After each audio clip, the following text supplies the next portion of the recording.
What's good, my lords and ladies? Welcome to my third video in my 344 part series. This is my review of Catelyn 1. Now, last time we did Bran 1, so let's see what Mamacita has to offer up this time. My first thought is that I love the way that George described the Godswood. His inclusion of the hummus was insane, mainly just because I had to actually look up what that meant, because I know what hummus is, but it turns out that the hummus that he used is spelled differently, and it's like decaying animals that's like ground into the earth. I'll pull up the definition so you guys can know because I do not remember it, but interesting usage of words right there, George.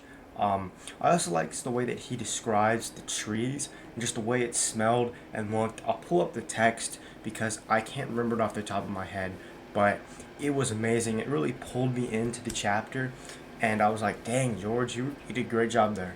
I also like how George describes the contrasting faiths between the Seven of the South and the Old Gods of the North.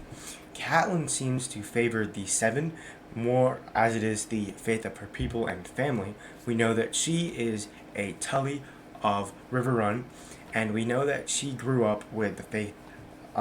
She says that her faith is of a seven-pointed star and a rainbow sept and the smell of incense and candles and singing and prayers. And she says that the old gods are a lot more seclusive and dark and ancient, ethereal. She knows, like, all she knows is the Godswood, where Ned will go to pray sometimes. And she sees that the old gods and the northern people don't really have an organized form of religion. They don't go to church, they don't have prayers, and they don't have rhymes that they tell children. They don't have any stories like the Seven do. So it's a good way to contrast Catelyn and Ned without George specifically saying, "Oh yeah, Catelyn's this way and Ned's this way." He took something that impacted the way that the both of them grew up and used that to describe them.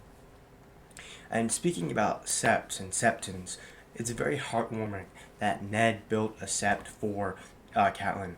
It just goes to show that Ned seems to care deeply for Catelyn. Otherwise, he wouldn't have built a small sept in Winterfell.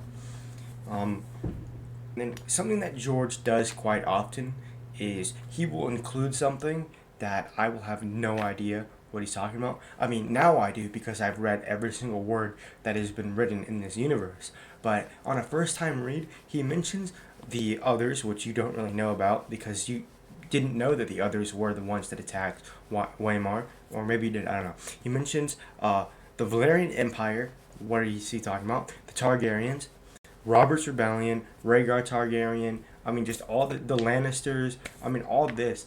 And I like it, actually, because George really throws us into this world, and it's kind of our job to remember everything and be like, oh, when they mention this, that relates to this. Instead of him just giving an exposition dump every time someone wants to talk. So instead of Catelyn saying, oh yeah, 16 years ago when they did this and that, she kind of just says it like it's fact that everyone knows, like, oh yeah, he's doing this because of that. Instead of it saying, oh yeah, Ned, remember that one time 1,000 years ago they did this and that and that and that? I'm kind of rambling on, so I'm going to move to the next point. I also like seeing how Ned is equally a good father and a bad father. I feel like this is something that people don't talk about enough. They mention it a lot when it's about Ned and Arya because Arya is really the rebel child of the family, but Ned is a little too harsh to Rickon in my opinion. He mentions that Rickon will not be three forever and winter is coming. Uh, Rickon's 3 years old. I feel like this is a pretty toxic line of thinking. He was 1 year old 2 years ago, so he should still be being cradled in his mother's arms. So, if I hear that dog barking in my recording, I'm going to be very upset.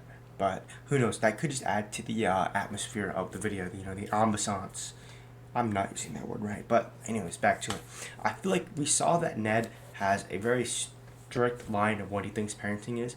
I mean, think about it. He took an 8-year-old to an execution, so he clearly has something a little funky going on in his brain. But then we also have to realize that he is like an 11th century parent, so he doesn't have parenting books to read. He just has what his dad told him and then what he learned from the world. And he lives in a pretty stern, strict world, so he's a stern, strict parent. Now, on to a point that I feel like maybe George forgot about, or maybe he just didn't like it and kind of retroactively wrote it out of the story. But Brendan Tully was a Knight of the Vale. No, Knight of the Gate, which is in the Vale. But I don't remember that. I don't think he ever mentions it again. I genuinely do not think Knight of the Gate is ever brought up a single other time after this. If you can find a point in the books where they mention that, drop it down below in the comments, and I'll be proven wrong, and that'll be fun. But Brendan Tully is like he's in the books after this. He's just, why would he be a Knight of the Gate? He's not from the Vale. Yeah, his niece is from the Vale, but no, his niece is not from the Vale. His niece got married to the Lord of the Vale, but that just, I feel like it doesn't make any sense. And I just feel like George hasn't fully fleshed out his world enough in this book, or maybe he fleshed it out and then in later books he didn't like some parts and wanted to add some other parts, because I think this is something that happens a lot in the first book. He'll add something and then later on he'll just kind of not like it. Alright, now it's time to talk about the most obvious foreshadow of all time. I mean, this is like a foreshadowing of a foreshadowing. Right after Catelyn tells Ned that Robert is visiting, she thinks of the direwolf. Oh my goodness, what are these dogs doing? I'm gonna keep this in here because I like honesty, but it is very annoying. Alright, back to it. Right after Catelyn tells Ned that Robert is visiting, she thinks of the direwolf and how it was killed by a stag impaled in the throat. And this is just what I talked about last episode, but it clearly shows the strained relationship between the Baratheons and the Starks. I mean, very obviously it's apparent that this is not going to be a kind reunion between Robert and Ned. Something bad is going to happen, very obviously. And the last meaningful thing that we learn is that our boy, Bobby B, is married to someone from the House Lannister.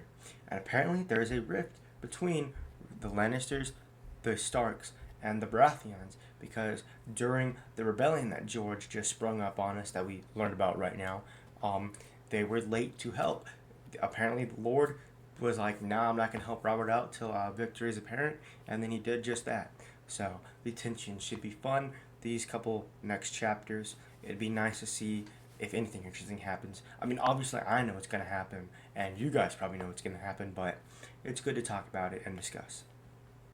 Alright, that's going to sum up this review of Catelyn 1. In this episode, I feel like we really learned a lot more about the fates of this world. We got a lot of information about the old gods and a little bit about the Seven. We still don't really know everything about the Seven. They haven't mentioned really any of the faces of the Seven. We just know how they kind of go about their worship. They have a lot more septs and priests and singers, and they sing a lot, and they have the seven-pointed star. I'm rambling on. And we know the old gods are a little bit more loose. They don't have any formal worship, but they do have those cool trees. So, and then after that, we learned more about the relationship between the Baratheons, the Lannisters, and the Starks. And I feel like that political tension is going to be explored more in the later episodes. But this is going to sum up everything for this chapter. I hope you watch my next one. Bye.